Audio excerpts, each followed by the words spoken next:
Good morning. Thanks for joining us. It's now 7 o'clock. I'm Tracey McCain. And I'm Caitlin Nuclo. You're watching Eyewitness News here on the Wax. A lot to talk about, but first, we'll say hello to meteorologist Jill Gilardi. Get a check on that first alert forecast. Hey, good morning, Jill. Good morning.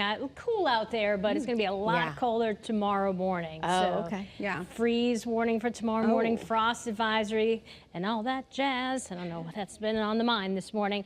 But Torrington right now, which Litchfield County is still under a frost advisory till 9 a.m., tracking a few clouds leading to a beautiful pinkish sunrise. 38 in Torrington, 38 in Waterbury, and then 35, one of the cooler spots in Meriden. So patchy frost, but 45 up towards Windsor Locks. So the kiddos out at the bus stop and for the ride home, they'll definitely need the jacket today. Very similar conditions as compared to yesterday, where we had the breeze setting up, temperatures climbing into the low 50s. Winston about 52 for the high. You're talking about 57 in Windsor. So yes, falling short of the normal high, which is in the low 60s for this time of year. So the northwest wind and that land breeze will aid in the warming temperatures into the upper 50s to near 60 degrees. Madison, Branford, Ansonia, Milford about 59 degrees. So yeah, not looking too shabby today. That coolness is going to be fading by the end of the week. But first, that first alert for the freeze and frost conditions tomorrow morning, and then a big warm up for the weekend. I'll share those numbers with you coming up later, but we have an active scene still that Caitlin's been tracking. Here's an update with her. Here's a quick check. If you're heading out the door right now, let's get you an update on those roads. If we can take the graphics here this morning for you. Quick update for you in terms of the crash that I was following for you in Southington on 84. That has cleared. That's a little bit of good news. We're still following this incident in Bridgeport, Warden Avenue, a tractor trailer rollover there between Cherry Street and Pine Street. So we just heard that that area will be blocked off for cleanup until about noon today, so find an alternate route. Dealing with a road closure here in Avon, Route 10 closed between Talcott Notch and Aqueduct Roads. So if you are traveling through the Avon area, this is right on the Farmington line, and there's wires down, so you're asked to seek alternate routes there as well. In Stratford, 95 northbound, this is a really active scene, and this is going to cause some significant issues if you are traveling along 95, say towards New Haven this morning. This area completely shut down, and it has been for almost a full half hour at this point between exits 30 and 31. The exit 30 on-ramp also closed, and this is why you can see this is what's left after an earlier tractor-trailer fire. So we brought this to you live as a breaking traffic alert when the tractor-trailer, the cab, was fully engulfed just about 25 minutes ago. The call originally came into Connecticut State Police about 6:20. They tell us that one person was taken to the hospital for smoke inhalation. Right now, those are the only details that we are aware of from Connecticut State Police. But again, you can see fire and emergency crews still on scene working to get this all cleaned up. It's probably going to take them quite some time, but the fire is out. Again, though, this is going to really snarl up that morning commute because this roadway is blocked off. Again, 95 northbound between exits 30 and 31. So we're already seeing 2.5 miles worth of delays through the area, back up through exit 27A. Route 1 for trucks, the Parkway for vehicles, if you're looking to get around here this morning, are good alternates. I'm Caitlin Francis with your Connecticut Chevy First Alert Traffic Report, driven by your Connecticut Chevy dealers. Well, this morning, a community is in mourning after a 7-year-old girl was killed in a house fire in Norwich last night. Channel 3 Eyewitness News reporter Olivia Schuler is on top of the developing details, which is very heartbreaking for many in that community. Caitlin and Tracy, just a heartbreaking situation here. This morning, fire crews are working to determine what caused this horrible house fire that claimed the life of a 7-year-old girl. Now, officials say that the girl's mother, a 5-year-old brother, and 12-year-old sister were all home at the time, but were able to make it out of the home safely. The mother was taken to the hospital for smoke inhalation, but she is expected to be okay. Here's what happened. At 5:25 last night, firefighters were sent to Summit Street after receiving a handful of 911 calls. Crews responded to the home in 3 minutes. Fire crews say they were alerted a child was trapped inside the home when they arrived. Crews immediately rescued the 7-year-old child from the second floor. It was no easy job. The fire chief tells us there was just one staircase at the front of the house, and that's where a bulk of the fire was. The child was rescued and transported to Bacchus Hospital, but unfortunately she did die.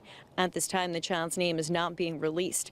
The 7-year-old's death is impacting so many in this community, including the firefighters who sprung into action to try and save that little girl.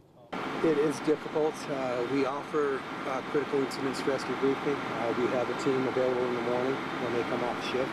We've offered for our on-duty guys, especially those that were involved in the search and in the recovery, if they needed a break. I know, personally, both of them have children, and so we take care of our own. This morning, as the community mourns, there will be grief counselors at Norwich Public Schools for anyone who needs them. Any information we have that is new, we'll bring it to you here or on the WFSB News app. In Norwich, Olivia Schuler, Channel 3 Eyewitness News. Another developing story out of Avon this morning, where a teenager remains in serious condition as the suspect gets more charges added following a hit and run earlier this month. 30-year-old Alex Rivera faced a judge yesterday. You see him here. He's now charged with assault, and his bond was also increased. Police say he hit 16-year-old Liam Shields near the Rails to Trails crosswalk on Arch Road, and then kept driving for 4 miles with Shields on his roof. The community is certainly coming together, raising more than $75,000 on a GoFundMe for the Shields family. We have a link on the WFSB app should you want to participate. And this morning, we're learning some new details about a man police say is a repeat sex offender. Police say 45-year-old Michael DeWitt is accused of kidnapping and sexually assaulting a child in Waterbury after he lured a girl into his pickup truck last Wednesday. She was able to get away, told neighbors what happened. That's when police started searching for DeWitt, eventually finding him in West Haven after police spotted his truck at a motel. Turns out police in New Haven had a warrant out for his arrest for allegedly sexually assaulting another child 10 years ago. Well, this morning, a teenager is dead. 3 other teenagers or young youth are badly injured in a horrific crash in Mystic. Police say 14-year-old Carson Wilson died after the SUV he was riding in crashed into a tree on Fishtown Road early Monday morning. Wilson was a freshman at St. Bernard Catholic School. Investigators are trying to figure out exactly how the crash happened. Now to an update to a story that we first brought to you as breaking news yesterday morning. We have now learned a man has died after being hit by a car in Lisbon. Investigators say a pickup truck went off the road on River Road, hitting and killing a pedestrian before then crashing into a telephone pole. Police have not identified the man killed or the driver, and it's not clear if the driver will be charged. Well, we have an update this morning about a murder investigation from 4 years ago. We now know a convicted killer will spend nearly 6 decades in prison for the murder of a man in East Lyme. A judge sentenced Jefton Brown to 58 years in prison for shooting and killing 23-year-old Jonathan Dawson before dumping his body on the side of I-95. Here's video from when that investigation first began 4 years ago. Police say they linked Brown to the murder after finding the victim's blood in a car that Brown had rented. More resources will be available at the middle school and high school in Granby today to help students process the police presence and the lockdown after a school threat happened there. It can be a traumatic experience. Police swept the buildings yesterday and deemed them safe around 3:15 in the afternoon. Fortunately, that threat was not found to be credible, and school will continue as scheduled this morning. Lyman Halls High School is closed today for a second day in a row because the school does not have heat. So the school is asking all teachers and staff to check their emails for more information. This is the only school in the district impacted this morning. Morning, Jill. Good morning. It's 7:09. A little bit of patchy frost out there. Nothing too terribly widespread. Certainly no frost down towards Mystic. Just a beautiful start and a light breeze starting to develop. We do have some cooler spots out there, like Meriden, 35 degrees, but we have 43 in Hartford. These numbers are going to be a lot colder tomorrow morning. So giving you that first alert. Any sensitive plants before tonight, protect them, bring them in, otherwise they'll get zapped by the cold expected tomorrow morning. The weather today is just like yesterday, 50s for highs, and it will be breezy. Tonight into tomorrow morning, basically inland freeze warning, shoreline frost advisory. So yes, it is going to be a lot colder. We'll show you just how low we're going to get coming up soon in your First Alert forecast.